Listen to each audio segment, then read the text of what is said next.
Let's just jump into some of these questions from the Outpost. What does your involvement with the Jurassic films typically consist of? Well, Stephen brought me in on the movie to answer questions that he was worried that sixth graders would send him nasty letters about things being wrong. And of course it is a fictional movie and a lot of things are wrong, but the idea was to get as much science into the movie as we could. So we got the little dancing DNA guy in and got to explain DNA a little bit. And also my job was to make sure the dinosaurs were as accurate as they could be at the time. And even at that time, we knew that dinosaurs, of course, had feathers and were probably colorful. But Stephen said, colorful, he said, Technicolor feathered dinosaurs aren't scary enough.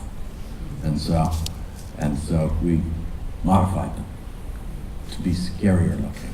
But you helped keep that. But we kept the dinosaurs. I mean, most of the like the Triceratops and most of the dinosaurs that we made, other than the feathered one, that would have been feathered, like the Velociraptors, were pretty good at that time. So, and of course, because the movie, hinges on the original one, to keep the consistency, we've maintained the look of those dinosaurs from the first movie. I also was brought in to make sure that the actors pronounced their words right, that Sam Neill actually knew what a paleontologist looked like. Yeah, I think he might have taken some inspiration from your current look. Can you talk about your involvement with Jurassic World, the exhibition, what you contributed, and how it differed from working on the films themselves? Well, again, my involvement with Imagine and making the exhibit was to, again, make sure that we had some science in it and that we could, basically keep to the movie as well as we could and still get as much, add as much science as we could to it. And I think we have a fair amount in it. So I think it came out fine. The T-Rex. Have you seen it all? Have you seen it? Has anyone, raise your hands if anyone's been through the exhibit already or today will be your first time. Is the T-Rex cool? T-Rex is pretty cool. I'd say so.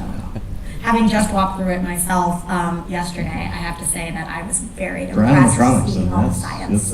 It's very well done. I happen to agree with you.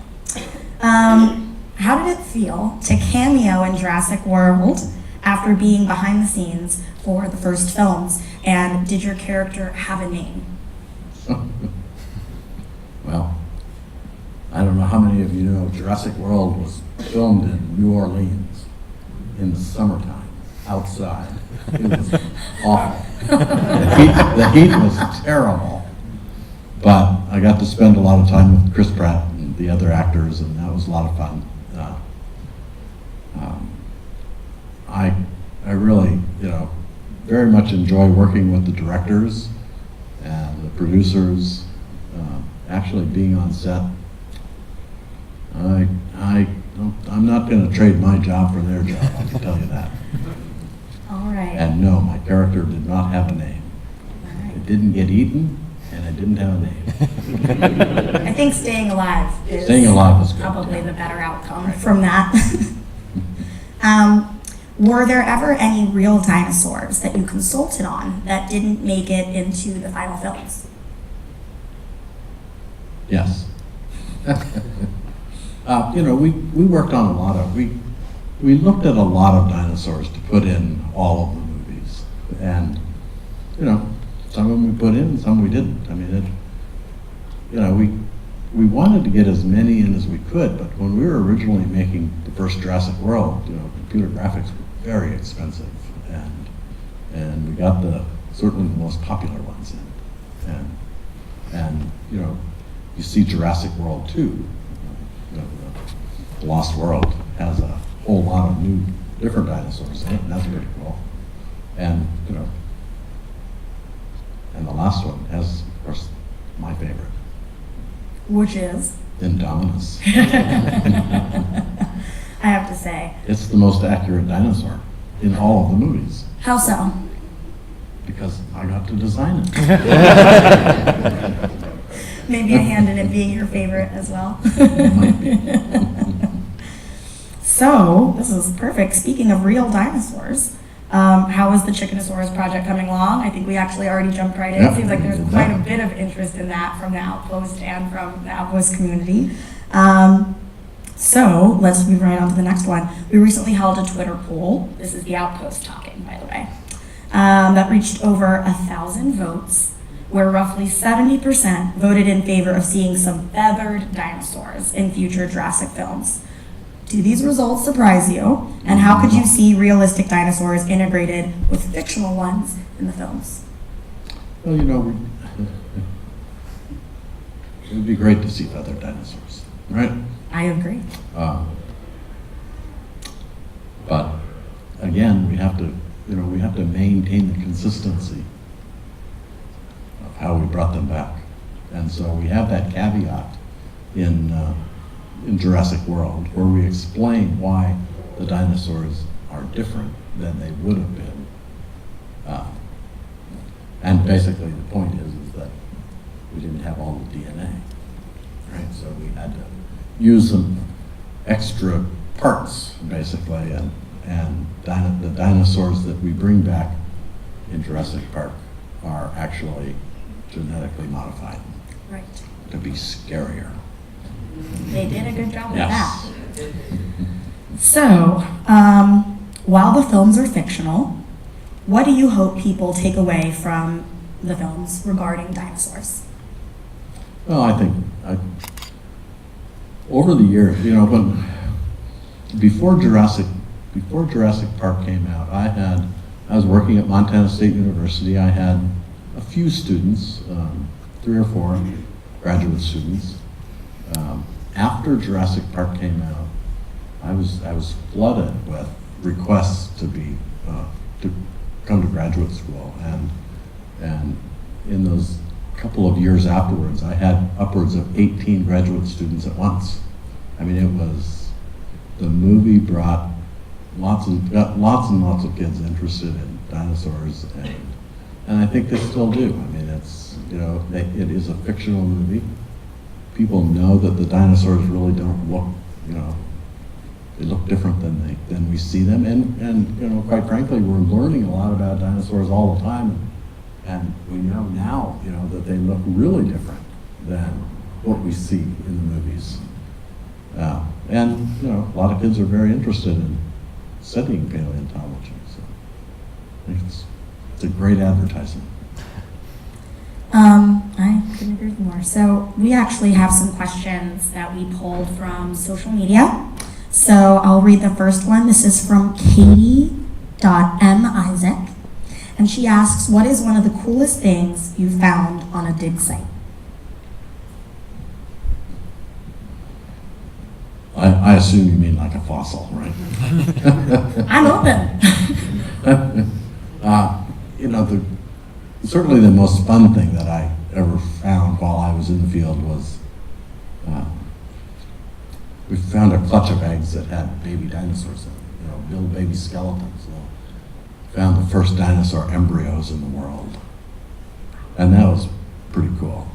And you couldn't see them. If you were standing up, you could see the clutch of eggs, you could see the broken eggshell, but the little bones were so small that you really standing up, you couldn't see them. When I first found the egg clutch, I noted it, and I walked away and left it for a while because I was doing something else.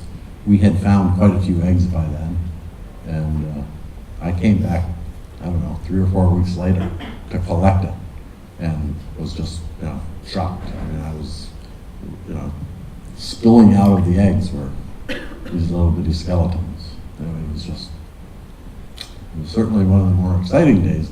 In paleontology, skeletons don't come with all the rock off. I mean, it takes a little while to actually get to the specimen. So I what we would call patient excitement, I guess. We know that we should jump up and down because we found something really cool, but we can't really do that because until we get them back to the laboratory and see what we really have, you're pretty sure you're going to be hopping up and down sometime.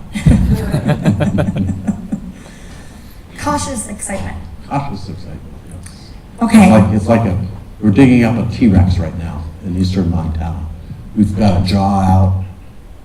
We've seen parts of the skull. We've seen other parts of the skeleton. We know we should be darned excited. But until you see the whole skeleton, you don't know. That might be all there is. Paleontology. And that's happening as we speak. It's happening in the summer when it quits snowing. Coming soon. Sammy Lee asks, if you could bring one dinosaur back to life, which would it be? That's a really good question, you know. I've always said that the dinosaurs that I dislike the most are the long-necked dinosaurs. The reason I dislike them the most is because they're these gigantic things. I mean, they would fill this room, and they have vertebrae that are bigger than a person. I mean, there's really nothing other than the head that you could actually lift with one person, and yet, you know, that head is at the end of, you know, I mean, it's just this monstrous thing, hard to deal with, and yet the sauropods, the long-necked dinosaurs, once we figure them out, we will probably understand dinosaurs. We will probably understand them. So I would bring back a sauropod, even though it's my least favorite dinosaur. Because you could learn the most Because about we could dinosaurs. learn the most about it, yeah. Is there something in particular about sauropods that lead you to learn more about the rest of dinosaurs? Well, if you think about just their proportions, I mean, if we were proportioned the same way as a sauropod dinosaur, we would have a body the size we have, we'd have a head the size of a peanut, and it would be stuck out on the end of a 3-foot-long straw. I mean, basically, think about that proportion. And these animals were able to get enough food and breathe and, you know, and have their head way up in the air and then go way down to get a drink of water and not have their head blow off the end of their body. You know, basically all of the physics that we understand in modern animals doesn't work for a sauropod, so we would learn a lot. Well, thank you, Sammy Lee. I liked that question. So I think to close it out, we'll close with one final question from the Outpost. What is your involvement with Jurassic World 2, and what, if anything, can you tease from it? I can't tell you anything. I have read the script. I can tell you that it is very exciting. You will like it.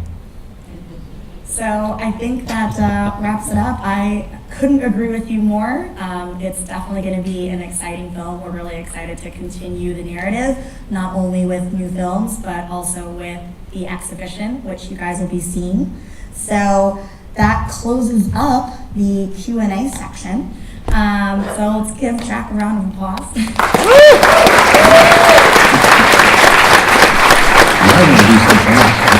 Yes, so now I'm just going to do a little housekeeping and make a few announcements. So once again, thank you. Thank you all for being here. So this is really our first ever fan event in collaboration with Jurassic Outpost. So we want to thank all of the founders of that group who have traveled far and wide to be here today. So thank you, Jurassic Outpost.